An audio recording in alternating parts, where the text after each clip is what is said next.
like my wife of 29 years passed away just a couple of years ago. That was, it leads to a lot of soul searching and reflection about what's the point of life. Like, I just turned 50 and and I think, so much of it, we end up doing small things out of fear, out of maybe we don't believe that somebody else will do it. I've lived enough in my life, and I can testify to the fact that it's not true. And look, I'm not saying don't care about things like family and faith and things like those are big things to me. But when I think about the work that I do, I promised myself that I would only do big things. And by that, I mean the things I care about and the things that, if they succeed, have the ability to transform, not just tinker.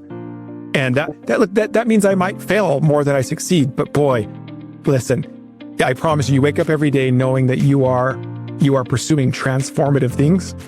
And it keeps me going. And I couldn't be happier about it. Welcome to the Going Big podcast. I'm your host, Kevin Gentry, and this is the place where we celebrate bold moves and big ideas.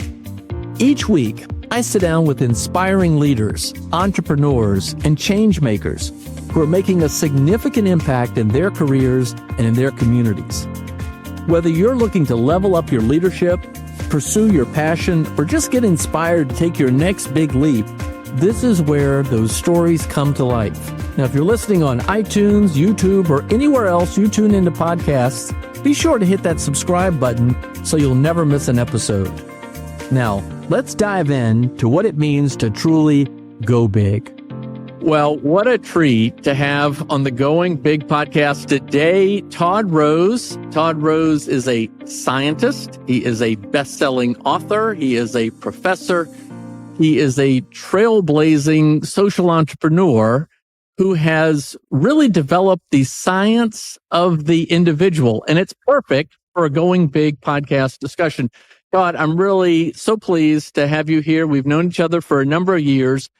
And there's no better way, in my judgment, to kick off this conversation than for you to talk about your illustrious high school career. I have to say, I've never known anybody who had a 0.9 GPA. Obviously, you got kicked out of school.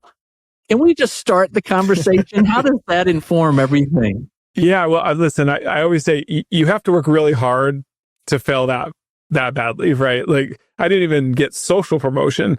But yeah, basically, I grew up in rural America, and, in the small town that I grew up in, conformity was really prized. It didn't really fit very well with my personality. And as you can imagine, in school, when you don't do very well, it sort of compounds.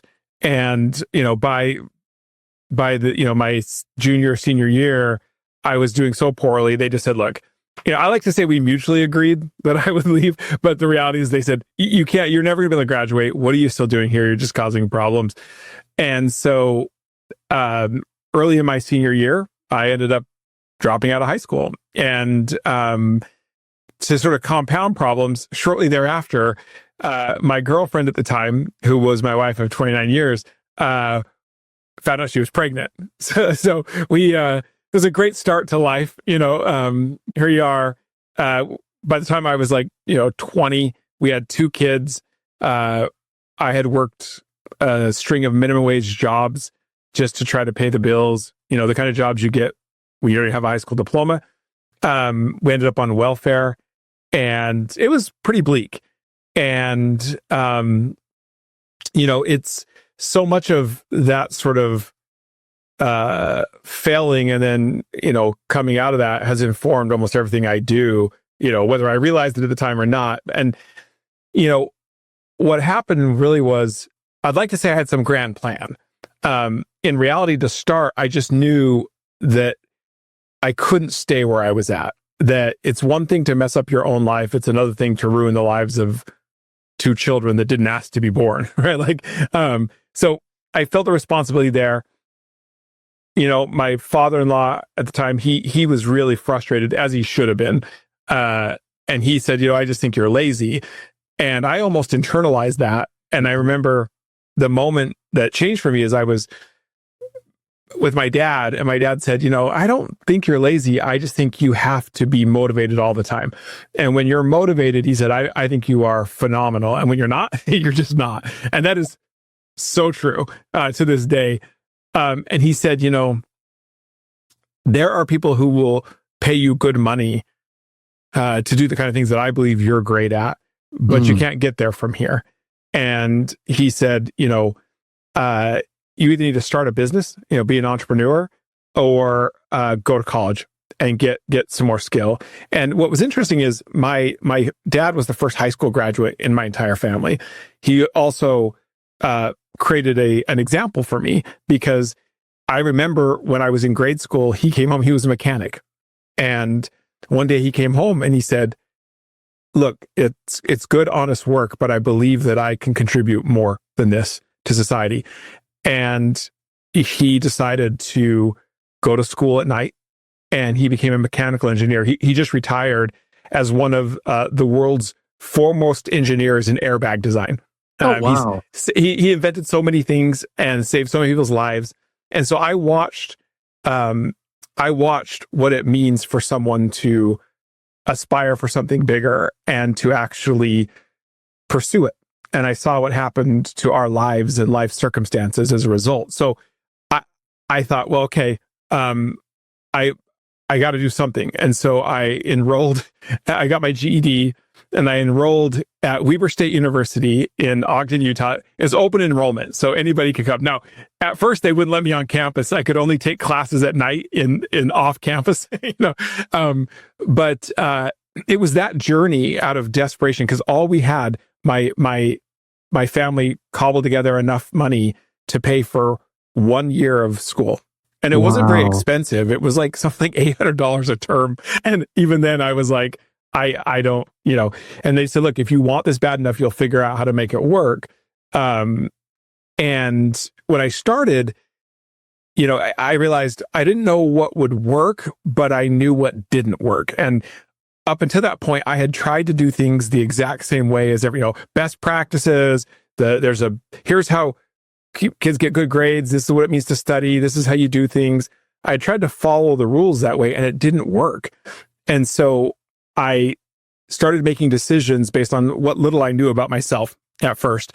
And that would start to create a change in me. And, it was small things at first, like I knew that I didn't have the study skills. So I needed to pick classes that I was so passionate about, they were intrinsically interesting. So I would stick with it because I wanted the knowledge. And so even though my counselors were like, you failed algebra 3 times in high school, you should take remedial math. Even I knew that remedial math was the most taken and failed class in the country in college. So my career would have been over had I listened. So I took all the classes I cared about first. I put everything that I didn't care about off as long as I could. I learned things like there were certain contexts with certain kinds of professors that really worked for me.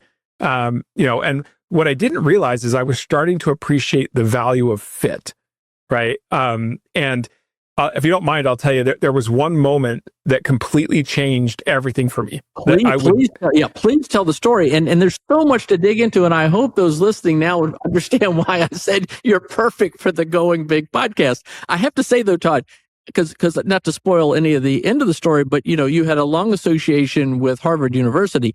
I'm betting you're the only person affiliated with Harvard who also had a 0.9 GPA in high school. But it was funny. Yeah, it was like to get my doctorate there and then become a professor. Yeah, nobody else had ever done that. I'm actually quite proud of that fact. But so there's this moment where it's been a couple of years in. I am doing okay, but for me, I thought maybe that was an easy class I took, whatever. But I'm sitting in this history class. It's in a big auditorium, which was not a good context for me, but I couldn't get out of it. I'm sitting next to my buddy Steve, and the class is ending. We're in the very back of the auditorium, and I'm complaining about this class, and he goes, "Oh, listen, this is nothing compared to what I got myself into in the honors program." Now, I didn't know what the honors program was. I thought it was like the same stuff, but more work. And I'm like, who would do that? No. He disabused me of that. He said, oh no, it's so much worse. He said, there aren't big classes. There's like groups of like 12 to 20 kids tops. And he's like, and there's no assignments, like not like there's no tests, there's no lectures. We just sit and like have small group discussions. And he goes, I don't even think there are right answers because all we do is debate. I was like, whoa. Like, that doesn't even seem like anything I've ever heard of in terms of what education would be. Right. I was so excited. I was like, this is perfect. I literally grabbed my backpack, and went right up. So the honors program at Weber State is the top of the hill. It's the second floor of the library. And again, this is an open enrollment school. I'm really proud of graduating from there. So they take all comers. But they were really proud of this honors program. They were trying to, how did you get it? You had no chance of getting into an honors program. Yeah, like I'm glad I didn't think that way because I, in my impulsivity there, I go right up into the honors office. I go straight to the secretary, a woman named Marilyn Diamond, for reasons you'll see in a minute, one of my favorite people in the world. And I said, hey, I want to be in the honors program. And she was like, that's great. Let me see if the director's in, if he's got some time. Maybe we just get that conversation started now. Luck may have it, he does have time. I go into his office, I sit down, and he's very, very excited that we're building something here. He said, look, this is great. We need eager students like you. Just a few questions. Let's just get this out of the way. Application. He's asking a question. He goes, well, what was your high school GPA? And I said, 0.9. And this is no joke. His response was, what 0.9? like I had left out the most important part, right? And then it dawns on me immediately there. I was like, oh no. So I was like, oh, it's 0.9. And he just looks at me and he wasn't mean about it. He just said, oh, yeah, you can't be in the honors program. And I was mortified. Like, I just impulsively rushed into this thing because it sounded amazing. And now I just wanted to crawl into a hole, right? And I couldn't, as fast as I could grab all my stuff, and I'm apologizing profusely to him for wasting his time, just trying to get out of there. And I'm headed out the door, and Marilyn Diamond's desk was just right next to the door. This is his secretary. And as I'm walking out, she reached out and just grabbed my arm. And she said, hey, I overheard the conversation. If you want this, don't take no for an answer. That was the first time that ever occurred to me that you could do that. And I said, what do you mean? She said, just sit on the couch here and don't leave until he lets you in. So I sat on the couch, and he came out to go teach a class because he was a professor too. And he said, what are you doing? And I said, well, I want to be on the honors program. And he said, you can't be in the honors program. So he goes and teaches this class. He comes back a couple of hours later. It felt like a whole day for me, but it was just, and he comes in and he goes, oh, you're still here. And he walks into his office. Then he pokes his head back. I said, come here. So I go back in. He said, listen, tell me why you want to be in the honors program, because on paper, it makes no sense. And so I started explaining to him, my journey, and that I had learned some things about myself, including the kinds of contexts that I thought I would actually thrive in. And this seemed perfect for me. And he said, okay, I can't just let you in straight up, but what I can do is let you in on a provisional basis. And what I want you to do is you choose one honors class. And if you do well in it, I'll let you choose another. And if you do it the rest of the year, then I'll let you in for good. And he said, well, by the way, let me be clear what I mean by do well in the class. He said, I don't care if you're the straight A student. I care that when I ask that professor, they can't imagine the class without you. That's what he defined as success. So I chose wisely. I chose this. I still remember it to this day. The course was called Plagues of the Modern Age. And it was so terrifying, right? I almost became a vegan just because I'm like, how does anyone eat ground beef, right? And what was so interesting is, flash forward, it was a perfect fit. And I ended up graduating a few years later as the honor student of the year for Weber State with a 3.97 GPA in psychology and pre-med. And I was accepted into Harvard straight into Harvard for my doctorate without a master's degree. And I don't say that to brag. I say that just that. No, that's true. Yeah, exactly. And there are really two things that I learned from that experience that have really informed everything that I've done since professionally. And they really have to do with how you think about human potential and what people are worth, what they can really contribute. And look, I worked really, really hard. I did. But the first thing that I learned was this idea of fit. And so often when we think about talent, we think about dumb things, but like IQ or something. There's this generalized thing that matters independent of context. That's just simply not true. It's not true scientifically. Fit really matters. And it's about finding that fit between your individuality and the environment you're in. And I promise you, it is unbelievable what happens. Because I was the same kid. Do you know what I mean? It's just, I had some motivation, but you get into a context where it's such a good fit. And look, I worked hard, but it felt easy. I can't describe it. It's like suddenly you're just in that flow, right? So fit will become a critical part of what we learned in the science of individuality, like we can talk about later. But the second thing is the unbelievable importance of relationships. And, like Marilyn Diamond. Exactly.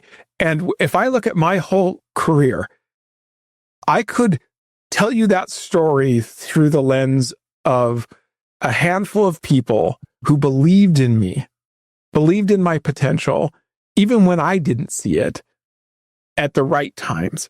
And here's the thing. Here's what's really funny. So Marilyn Diamond changed my life, right? So a few years ago, I get asked to come back to Weber State to accept an award as Alum of the Year. I'm really excited. And I'm giving this speech, and turns out Marilyn Diamond's in the audience, and they had just told me she was retiring. So I thought, what a great example to tell everyone who will listen some version of the story I just shared with you. And, it's great. There's tears for a bunch of everybody. And the dean goes, hey, Marilyn, do you want to come up and say a few words? And she's so humble, but she gets up there, she gives me a hug, and then she adjusts the microphone. She's quite a bit shorter than I am. And she said, Todd, I really appreciate the story, but I have to be honest, I don't remember that. And I thought she was saying I was lying. I said, well, it happened. She goes, no, I do believe it happened. I just don't remember it. But here was the thing. You weren't that special. No, I thought it was something about me. It turns out it was something about Marilyn. Yeah, everybody had a Marilyn Diamond story. And exactly. What's crazy everybody who's listening to this is now processing in their mind. Well, hopefully each person has a Marilyn Diamond story or two or three, somebody that believed in them. Wow. Well, can I take this? Let me say one more thing. When we think about what it means to believe in someone, you often think that it requires such a heavy lift. And I think we tend to shy away from that. Right. But we can all be the Marilyn Diamonds in other people's stories. And you think about it, her effort changed my life. And it was so inconsequential to her that she didn't even remember doing it. That's the asymmetry about what it means to believe in people. And so when we start to realize that we all have a role to play in each other's success, and we start looking for those small, what I would call those Marilyn Diamond moments, you'll be amazed at the kind of impact that you can have on other people's lives. That is beautiful. Well, Todd, I'm a little bit older than you, but I also grew up in rural America. My mother was the 10th of 10 children. None of her family ever even thought of college as an option. I don't think that many even finished high school. My dad had a semester of college, and he was the first in his family to go, and that's as far as he went. But when I was growing up, 70s and 80s, we were all told, if you want to make something of your life, go be a doctor or a lawyer. You got to go to college and be a doctor or a lawyer. And I went to college to be a lawyer. Thank goodness I didn't. But and I can think of all the Todd Roses that I remember back in my schooling days who never made it beyond junior high or high school or whatever, who just dropped out, and maybe not at 0.9, but similar situations. And we're like, well, they'll never make anything of their life. What did that experience, I know things have changed, and I got a lot to talk about today, but what did that experience tell you about the sort of traditional way of processing how we should live our lives. Yeah, like these systems really do assume that there's one right way, and we've standardized our society. Thanks to folks like Frederick Taylor and scientific management, this idea that the name of the game is efficiency. So if we standardize everything, look, it works that way, but we've done that to human beings, right? We start to treat ourselves as interchangeable cogs. And so even when we think about what it means to be successful, we have one ideal and we all try to chase it. It's like literally the game becomes do the same things as everybody else, only do them better. And what gets lost in that shuffle is our distinctiveness. And, as we kind of talked about earlier, I think the biggest the problem here is that we are losing so much talent, so many contributions at a time when we can't afford that. And I think, I'm not special. I'm not. Like, I promise you, there are so many other people just like me who didn't have the Maryland Diamonds or just didn't have the opportunity to be able to realize that potential. And I just think we just know way too much about human potential and human distinctiveness to do as little as we do right now. And whether it's wanting more people to live meaningful, fulfilling lives, or it's just selfish that we need all the talent we can get, right? The answer is the same. You've got to start seeing the dignity and worth of individuals on their own terms, not as part of interchangeable cogs in some system that matters more than people.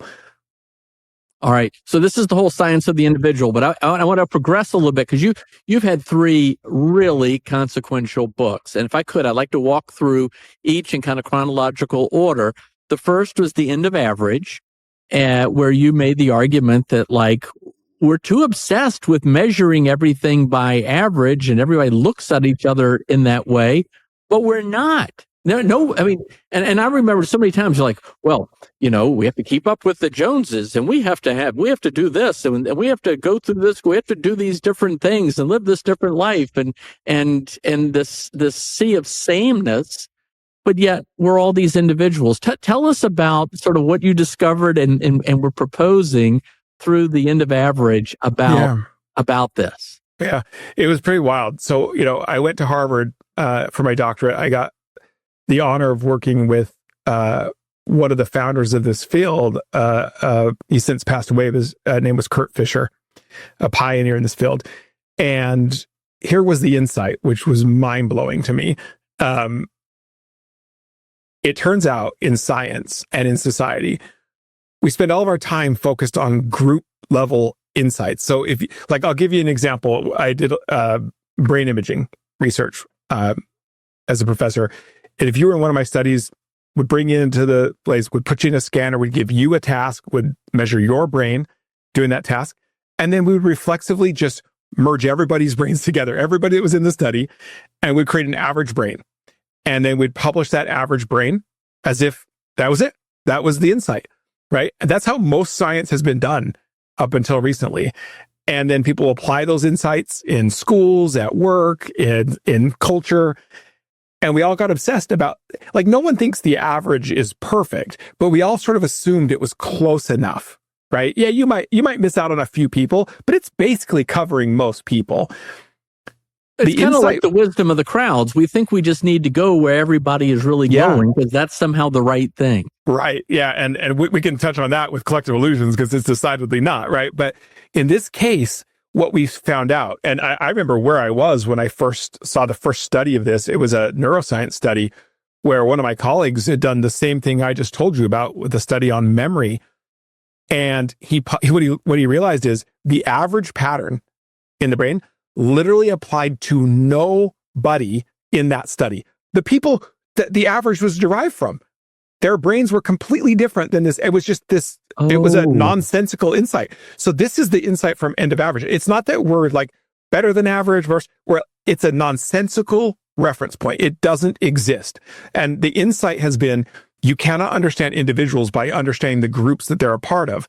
Now that insight and the methodologies we helped pioneer have led to a revolution in medicine, right? The way we study cancer and heal you if you get sick has benefited from this, because we used to think that there was average cancer, like colon cancer, which is the third most lethal and diagnosed cancer in the world.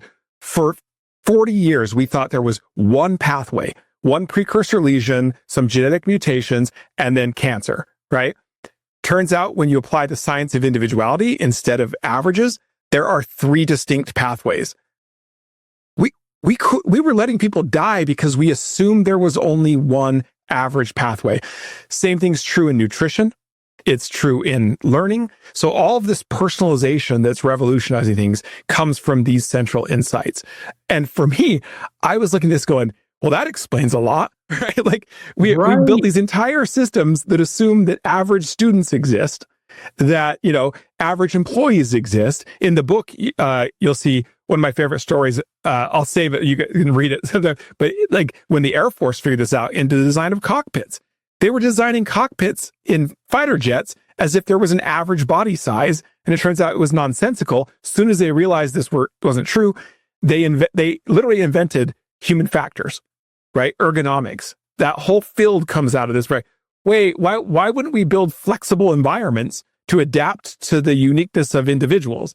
And so there's a whole story in the book on this, which is quite amazing. But so for me, it was both validating because it helped explain my earlier stuff at Weber State. It was like, right, finding a good fit with my individuality unlocks something.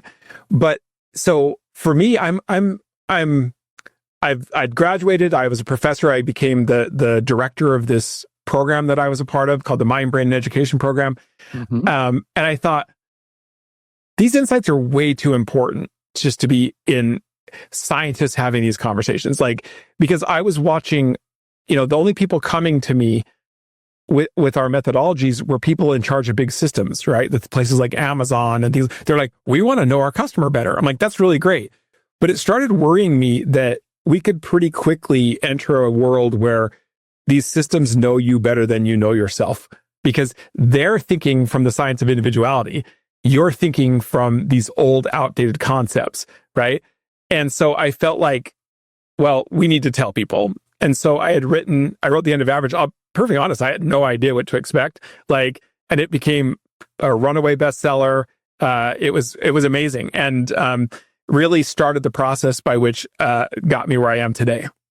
Well, okay, so this is so revolutionary, and this was written almost 10 years ago, so we got a lot more ground to cover, and you're moving at an accelerating pace, I know. But what does it mean when leaders and organizations stop sort of managing to the middle and can treat each person as an individual? I mean, that's revolutionary. Well, in End of Average, I actually did profile some companies that I thought were doing quite a good job at that. Right? Everything from Costco to Zoho, which is a phenomenal Indian-based company, where they had recognized the failure of averages and started thinking differently. Like, how silly is it that we have a job description and then we try to go wedge individuals into that job description full form, right? Instead of saying, well, there's certain tasks that need to be done, but now I've got this talented person coming in. How do I get the most out of their contributions, right? And modify. And so these companies start doing a lot better. But here's what's been the cool insight.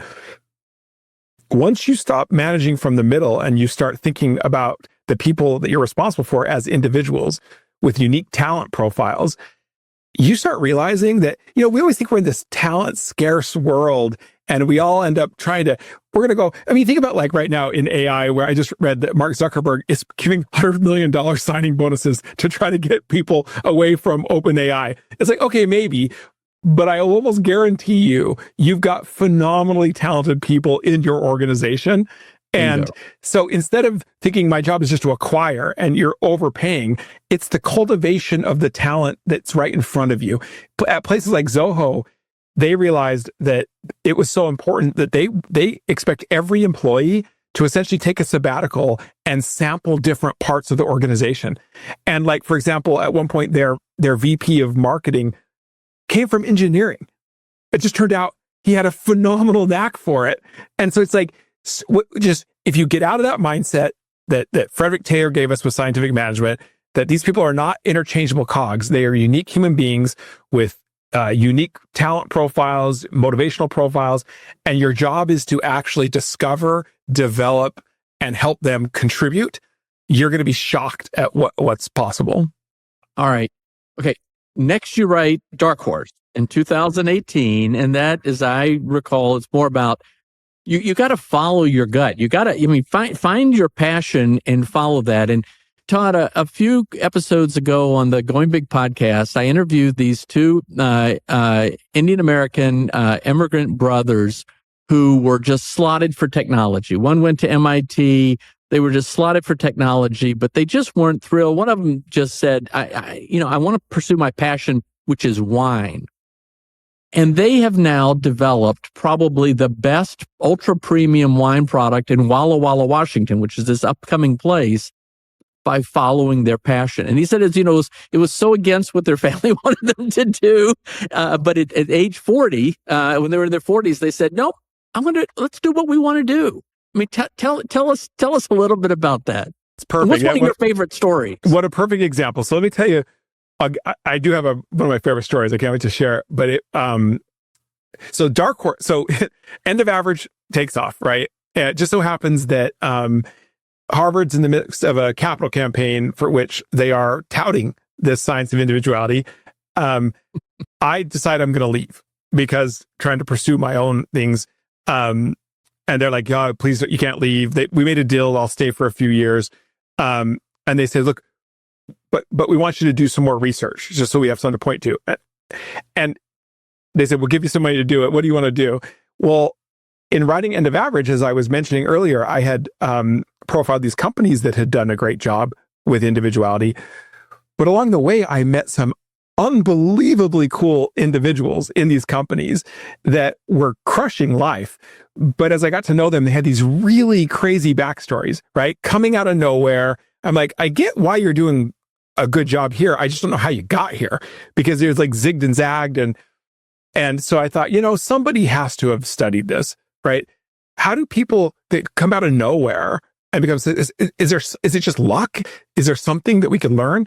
And so I was like, you know what? Didn't seem like anyone had done it. So we started this Dark Horse project at Harvard. And it was the first time we studied hundreds and hundreds of people from all walks of life who were objectively successful. So they got nominated by people like, oh, this person's amazing in their field. And yet they didn't follow a traditional path.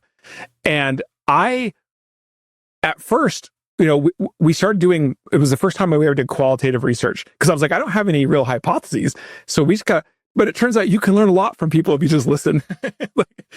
Surprise, surprise. Amazing. Right? Isn't that? But what's funny is going in, I wanted to ask them about how they got good at things. But almost right off the bat, what they wanted to talk about is how they discovered their passion, how they discovered what truly motivated them. And people started using the word fulfillment and other things. And I was like, what am I supposed to do with this? This is squishy idea that doesn't feel very scientific. But listen, so we started, okay, well, let's lean in. You're saying this key insight was uniformly what they did was the world's telling them to pursue excellence as the world's defined it, and that you'll be fulfilled on the back end. Now, if you think about it for 2 seconds, we've all pursued that standardized path. And you all know plenty of people who are very successful by society's standards and absolutely miserable, miserable. And the thing that these dark horses had in common is, first of all, they just light up rooms when they're in them. Their passion and energy was just like, you want a part of that. And so I was like, okay, well, wait, if you're saying you're flipping the script and that they got to be excellent through pursuing fulfillment, right? And I was like, if that's true, then how did you do that? And what was so cool is, because it could have just been idiosyncratic. It could have just been, my path is so different, and so there's nothing to learn. But no, pretty quickly distilled like 4 principles that these people were pursuing, even if they didn't sometimes realize it, that made that pursuit of fulfillment a reliable path to excellence and success in life. And that was just mind-blowing to me. And I felt like it helped me understand a lot of my own journey. But what was really cool is I thought of dark horses as people like me, people who screwed up and then weren't screw-ups, right? But what was cool is about half of them were people who did really well in life. And they get to a point in life, like the two gentlemen you talked about, they're 40 years old or whatever. And you're like, you know what, man, I've been doing it the way people have told me I'm supposed to do it. And they all think I'm doing great. I'm not happy. And they end up making these incredible pivots in their careers into stuff that people are like, wait, how did you go from this to this? Like, it makes no sense. But once you understand the dark horse mindset, it makes perfect sense. Now, let me give you what I think is, I love this story so much. And I could give you, there's dozens and dozens of them. But there was this woman named Susan Rogers, and her journey, it's one of the only stories I threaded all the way through the book, came back to it a number of times because it was that good. She starts out in an abusive marriage. That's when we first meet her. And I think it's important because sometimes fulfillment means getting out of bad stuff first, right? You don't have to accept that. She had been she loved music. She had been at a concert in the LA Forum back in the day. And she got home late, and her husband had actually kind of roughed her up a bit because she didn't come home in time. And she just decided one day, she was at the Forum and she said, someday I'm going to be back here. That was her thing. Well, she'd had enough. She literally just walked out, didn't have a place to live. And it is. But here's what's really cool. As she's trying to figure out her life, she knows she cares about music, can't sing a lick, right? But she had gotten this album, and she'd seen on the back of it that it said sound engineer. She's like, well, there's a thing called sound engineers. That's kind of cool. I could do that. I don't want to perform. I could do that. But now, of course, where do you go to get trained to be a sound engineer? Well, the best place was in LA, but she had no chance of getting in. None. So that should be the end of the story. Except for not if you're Susan Rogers. She's like, well, would you hire me as the secretary? There was a position for the secretary. They said, well, we'd love you as a secretary. She said, on the condition that when I'm not at work, I can sit in on classes, even if it's not for credit. And they're like, sure, right? So she starts to audit all the classes, acquire the knowledge. She gets to this point where she has to get this technical expertise, and she can't get it, and the classes don't align with when she has time. She's like, well, I guess, is that the end of my journey? Well, it turns out, in her telling of the story, the place in the world that has the most sophisticated technical stuff in this space was the U.S. Army. I have no idea why, but it was true. So she calls them, and she's like, listen, you've got these manuals that are like legendary in this. Could you send them to me? And they said, well, are you planning on enlisting? And she said, well, I'm not planning on enlisting. Like, I don't want to lie to you. I don't have, and they thought that was kind of cool that she was interested. They shipped them to her, and she taught herself this deeply technical thing she needed to. So she gets that stuff. Now she doesn't really have a degree or whatever, but she starts to grab opportunities with low-level bands that she could start to contribute. And she does, and she does, and she starts building up this knack, and people are like, she's really good at this. And then Prince, who was her idol, decides to move to Minnesota, and he's going to set up a shop in a home. And people are like, no one wants to live in Minnesota that's in the music industry. That's like a dead end. She goes, I will.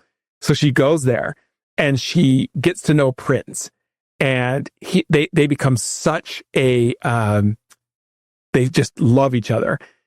She ends up being the sound engineer for Purple Rain, one of the greatest albums ever. And here's the cool thing. Her story, it gives me chills even now just thinking about it, because her story culminates in Prince's final tour in LA at the place that she had vowed one day she would return. And she is now the sound engineer for that. And what's amazing is, I'll skip this. That's not even the end. She's obsessed with it. And she goes, you know what I also like? I like the brain. And I wonder how music works in the brain. So she went to college in her 40s. And then she went to graduate school. And she is now a professor of neuroscience and music. So that's the kind of stuff I'm talking about. Talk about going big. Do you know what I mean? And this is awesome. This is just the best. Okay. Well, Todd, for somebody that's listening, that's saying like, okay, I got to get out of what I'm doing.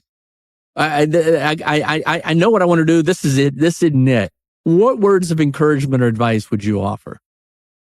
The thing that's important And there's something I learned from dark horses about how they make choices, right? Because all of us have some constraints, right? Like when I was growing up, I had 2 kids I had to take care of. And so while there might be some interesting choices I could make, that if it's going to harm the kids, I'm not going to do it. So what they do, which is so remarkable, is looking at their choices, you optimize for fulfillment. Which one of these is going to be the best fit for my passions, my motivations?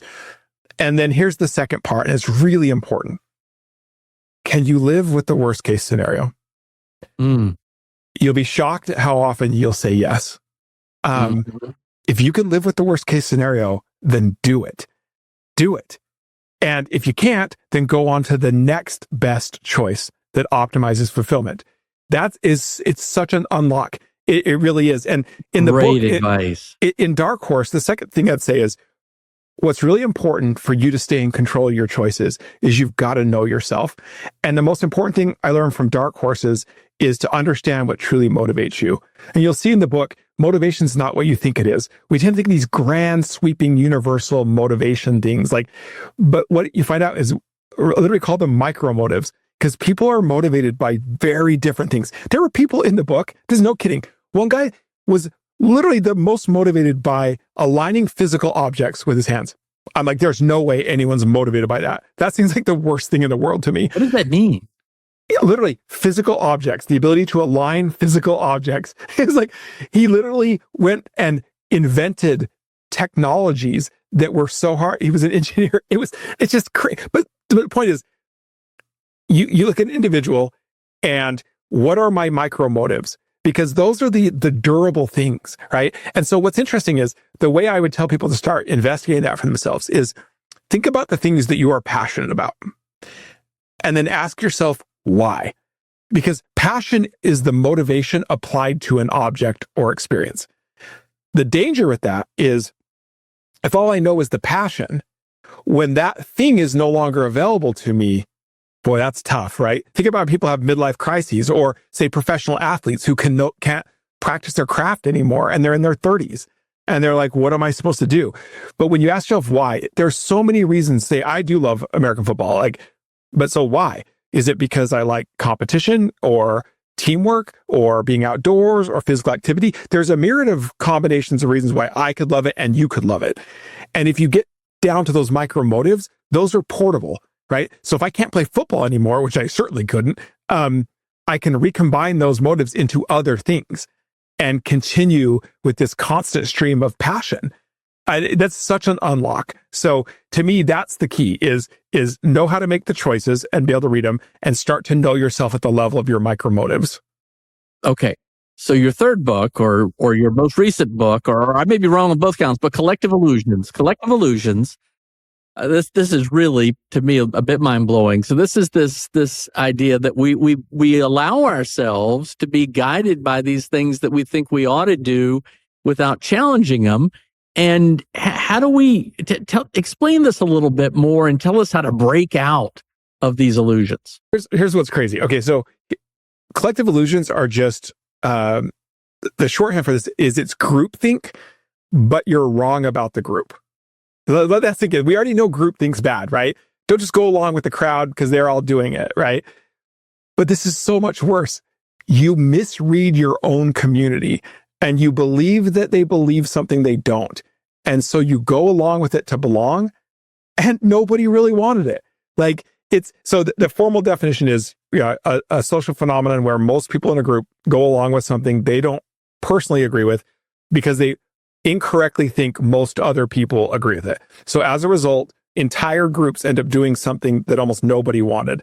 It's mind-blowing because you're like, wait, how could that and here's what's funny. Up until the advent of social media, this phenomenon, we've known about it for 100 years, but it was so rare to be that wrong that scientists didn't really pay a lot of attention to it. What's an example? I mean, I'm thinking, I remember this story that my mom had and my nephew. They would year after year, when he was very young, make Christmas cookies. And we found out ultimately that both of them didn't like making the Christmas cookies, but they were thought they were pleasing the other one because they liked making the Christmas cookies. I mean, that's maybe a bad example, but what is an example of a collective illusion that we just keep going along with the crowd when we're actually all wrong?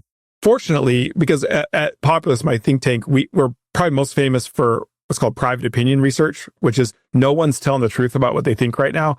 Like 2/3 of Americans are openly self-silencing. We're outright because it's like no one feels like they can be honest. And so we have methods that get around that to get at people's real views on things. Is this why sometimes we'll just say voting? Sometimes voting behavior is different than polling.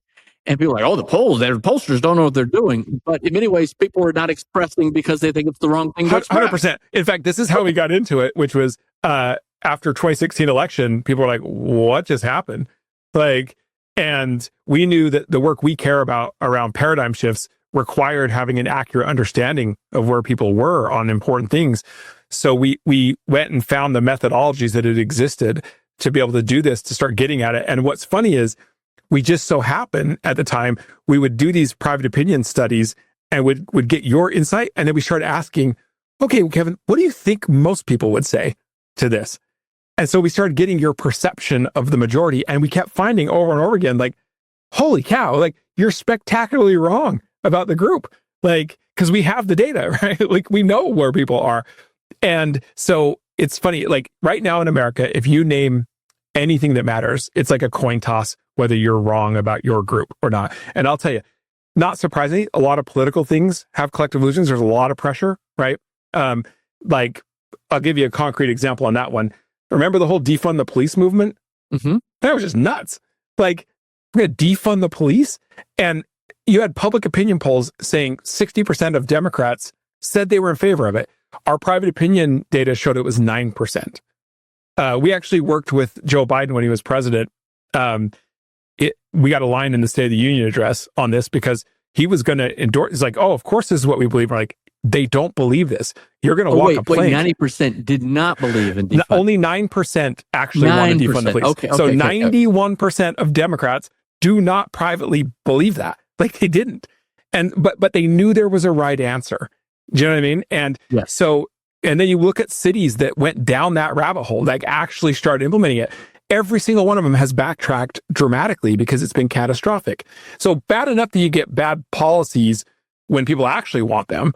It's really tragic when you get them when no one really did.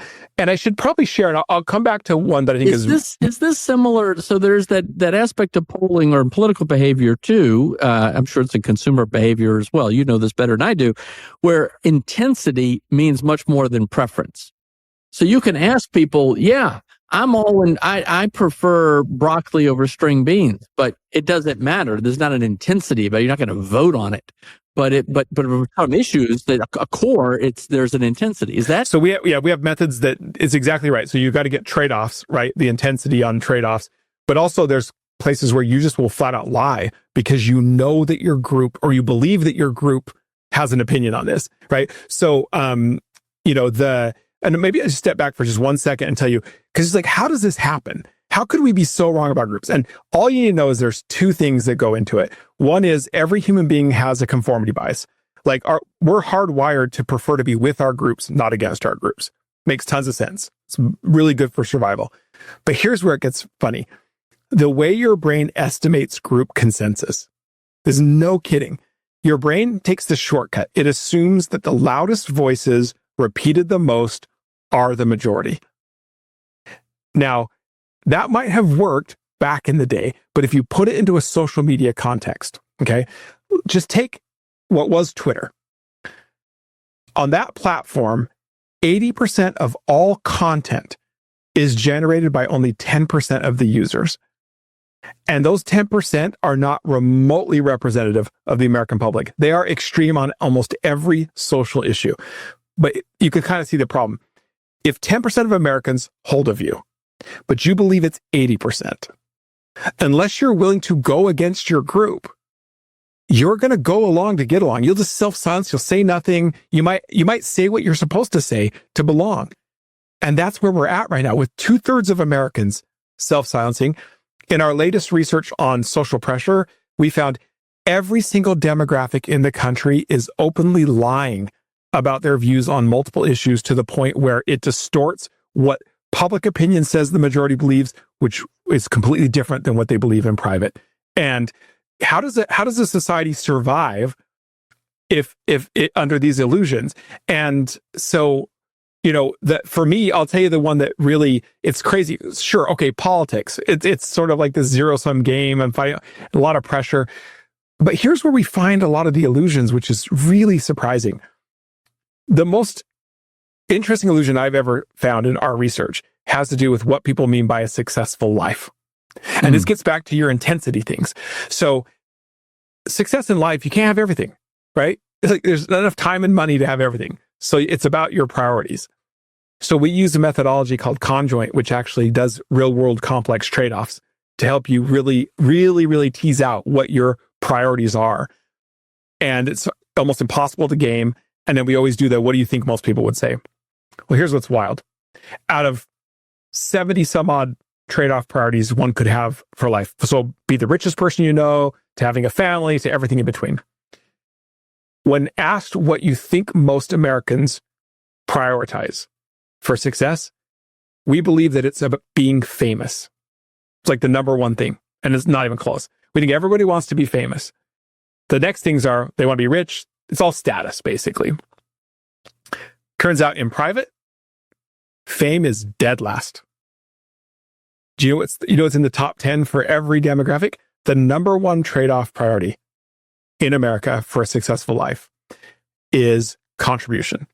I want to do things that have a positive impact on other people. That is the number one trade-off priority for success in America. That's so heartwarming. But here's the other thing. In our latest stuff, we found in the top 10 for every single demographic in their view of a successful life was I want to be actively involved in my community. And it turns out that is the lowest achieved trade-off priority of all top 10 priorities. In fact, more Americans reported being debt-free than engaged in their community at the level that they want to be. Well, so let's say you're a responsible political leader, or maybe in entertainment or media or in marketing that you're trying. How do you get to the private opinion that is like this contribution mindset when everything is telling you that no, that's not where the market is? So this is why the first thing you have to realize we're living in an era of you cannot trust your brain to tell you what your group believes anymore. You can't. Those days are over. The social media is just a fun house of mirrors. And what's even worse is we've been doing a lot of work on foreign governments, bad actors who realize this and are now using bot armies and algorithmic manipulation to generate false consensus to do it. We saw this after October 7th, where Harvard-Harris poll said 60 some odd % of Gen Z said Hamas was justified. If that were true, that's terrifying. It's not even remotely true. They just believe that this is what their peers believe. And it turns out they believe it because China and Iran and Russia were actively manipulating social media platforms to drive a false consensus. So this has been weaponized against us. Right. Well, they've even almost these foreign adversaries have admitted to this kind of behavior whenever we have a crisis. For sure. No, it's just pouring gasoline on the flames. We think our neighbors are throwing gasoline on the flames. They're not. They're trying to put out the flames. It's these foreign adversaries. And so into this funhouse of mirrors where it's tearing us apart. It's creating this false polarization.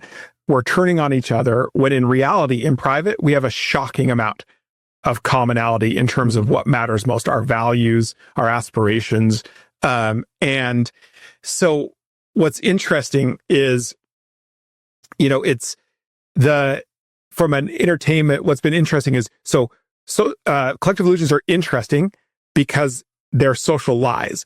And if you let them go, they're destructive, but they're actually pretty fragile because they're lies. And what it turns out, what matters most is if you shatter them, you can unlock social change in a hurry. It's pretty remarkable. History has shown us, but it's a completely different strategy. Whereas you're not persuading anyone. And in fact, if you try to persuade people you actually entrench the illusion. And the single best example of this ever. Do you remember the Say No to Drugs campaign? Mm-hmm. Okay. So that all came about because the government saw a slight increase in marijuana use for teenagers. And they were like, okay, we got to do something. $1 billion campaign, the best ad agencies in the country. It was actually a resounding success from a marketing or advertising standpoint. The typical American teen saw 3 ads a day for 6 years. Unbelievable. Okay. Just one problem. Everybody's using drugs. Yeah. The government assumed the reason kids were trying drugs is because they were interested in drugs. But private opinion back then had shown that was not true. Kids were skeptical about drugs. What they wanted was to fit in. Right. And American teens back then were under this illusion. They believed that most teenagers did drugs. Okay. So into that illusion, you blitz them with $1 billion of ads trying to scare them straight. What they took from the ads was, this must be what we're doing, because why would the adults try to get us to stop? And no kidding. Wow. Research has pretty conclusively shown that campaign directly caused an increase in drug use for teenagers. So we don't do that. Instead, you do what's called social proof. You reveal, you don't persuade. And social proof is just really 3 things. It's the artifacts of our civilization, the media, the stuff, right? Just like archaeologists can reverse engineer what a society believed based on the artifacts they created, we do that all the time to discover what we believe. So the TV shows we watch, the books we read, the memes all that stuff matters. And we have a lot of effort to actually use that to shatter illusions. But the second 2 things are people I admire. So like athletes, celebrities, they do have a pretty powerful effect when you hear it. But the most important part of social proof is people that are like me, my neighbors, my church. Because when they say it, because look, if Mark Zuckerberg tells me it's okay, I'm like, yeah, but you're like a multi-billionaire in Silicon Valley. You don't know my life. You don't know my constraints. You don't go to church where I go. You don't have neighbors like I do. But when my next door neighbor says it, when my pastor says it, it has a massive effect. And why this is important is, if you're listening to this and you're thinking, well, this is horrible. What are we going to do? Well, this is the good news. We can solve this problem tomorrow, and you have a role to play, because everyday people are the ones that shatter illusions for other everyday people. So we have to do 2 things. And it sounds simple, but it's important. And I promise you, if you play your part, we will shatter these illusions, and we will reveal our shared values in a way that allow us to unite as Americans to pursue meaningful lives, right? We can do that together. And it's 2 things. 1, you got to find the moral courage to be honest with other people. And I know that's hard. It really is. It's very hard. When you realize that because you think the crowd is against you. Yes, but just trust me that they're probably not. Like you're about to go silent at a time, in deference to a group, but by going silent or lying about your views, you're literally destroying the very group you're trying to belong to. Right. And there's easy ways. You don't have to be a jerk about it, right? Like even, for example, sowing doubt by saying, obviously we all know we're voting for this person. Say, I haven't made up my mind yet. Like even just in introducing uncertainty into conversations provides space for people. But the second part of that, if you can't find the moral courage yet, because look, sometimes people, their livelihoods are on the line, and it's like easier said than done. Fair enough. Then we got to find the civic courage to make it safe for other people, to be honest. That is much easier. Groups do not punish you when you stand up to allow people to say what they think. That's not how that works. So you can do that. You can make space for other people, to be honest. Make them feel comfortable that they can tell you the truth. That's the stuff we can do. And I'm telling you right now, collective illusions, I think, are the biggest invisible threat to America that exists right now. And that's the bad news. The good news is it's all within our power to do something about it. Indeed. By the way, the social psychologist Robert Cialdini, who did all the work on the science of persuasion and influence and stuff, has so much on social proof and liking and similarity. I've got to get him on this podcast so he can continue your conversation about this. But Todd, give us a little bit more hope in areas like education, where our educational system in the United States is failing terribly. Is there an opportunity to utilize what you've discovered in collective illusions to maybe it's individualized education? What are some ways that we can shake this up? That's what was fascinating. If you would have asked me 5 or 6 years ago, what institution is never going to change, I would have said like K-12 education. It's a government-run monopoly that has no, like, it's not, I thought there's just no way. What a waste of, so many people have died on that hill. Like, forget it. But before the pandemic, we were deploying our methodologies. So we've studied everything from the kind of lives people want to live, the kind of country we want to live in. And then we study what people want out of our key institutions using these private opinion methodologies. We started seeing something changing in private about people's trade-off priorities. And it was remarkable. Like we predicted, publicly in advance, the collapse of college as the goal of K-12 6 years ago. And everything happens in private before it happens in public. The other thing that changed pretty dramatically, and it's solidified, this standardized system we have, nobody wants it. They don't want it. The thing that Americans have in common is we believe that every person has potential. We believe that their uniqueness matters. We believe that education should be about discovering and developing potential rather than sorting it. We believe in mastery as an approach instead of one-size-fits-all standardized assessments. We believe in individualized education, for lack of a better term. Americans don't want a better mousetrap when it comes to education. They want something different, not just better. And that is true of every demographic group. Okay. However, when you ask them what do they think most Americans believe, they think most Americans are perfectly happy with the existing system. A one-size-fits-all factory model with standardized tests as the metrics and college as the goal. And nothing could be further from the truth. In fact, college forever used to be one of the big three indicators of the American dream. Mm-hmm. And just recently in some of our research, we found for the first time ever, that's plummeted. It is now a bottom quartile priority for the American dream. In fact, getting a certificate in a skilled labor now ranks higher in their view of success in the American dream than a college diploma. This is America now. It's amazing. So here we are, right? So what does it take, right? You have two obstacles that you have to overcome. The first is this social obstacle. Listen, if I think everybody else is happy with this thing, I personally can't change it myself. So if I think everybody else is fine, what a waste of time for me to try to tilt at that windmill. And I don't want to be the weirdo in my neighborhood pulling my kid out of school if I think everybody else thinks is fine. And they're like, you're ruining public education. So creating the social proof that makes sure everybody understands what we believe is the first critical thing. And we've got a lot of efforts with entertainment and other things to try to break these illusions.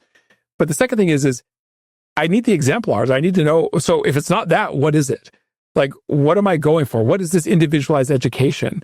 Like, if I can't point to something, it doesn't matter. And so, you and I both know we're part of a pretty big effort with a lot of folks to try to feed those exemplars so that any family anywhere in the country has access to individualized education. And as soon as you get those two things together, this thing is going to change. I promise you, I would bet every dollar I have that we're on the cusp of a radical transformation of education in America. Wow. What an opportunity. Now that's very encouraging. Thank you, Todd. So, okay, we got to wrap this up. And by the way, there's all this chatter now about high agency versus low agency is I don't know whether that touches on this, but is high agency this thing about like, look, here's the opportunity, go challenge it. Go challenge it. So I actually think that this is probably the most important, like we're leaving an era, this kind of combines all the work I've cared about. We've lived actually in a pretty paternalistic societies ever since Frederick Taylor and scientific management, right? Where Frederick Taylor literally said, without even blushing in his book, in the past, people were first. In the future, the system has to be first.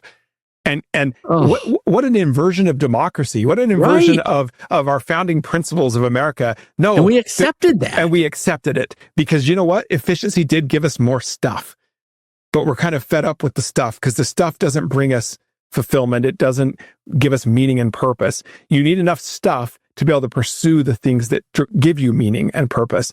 And we want that now. And I think the most important ingredient here, and this is something our education system has to be able to deliver on, and as parents, we have to promote this, is this concept of high agency. Because we have been used to being low agency individuals in a society where the system does things to us and for us, right? But we don't want that anymore. We want control of our lives, but we got to know what that means.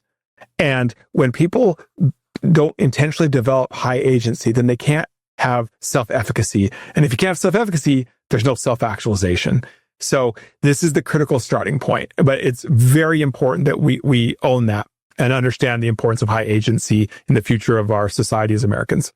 Well, so you've got this work at Populace. You're involved with Stand Together. Obviously, that's how we know each other.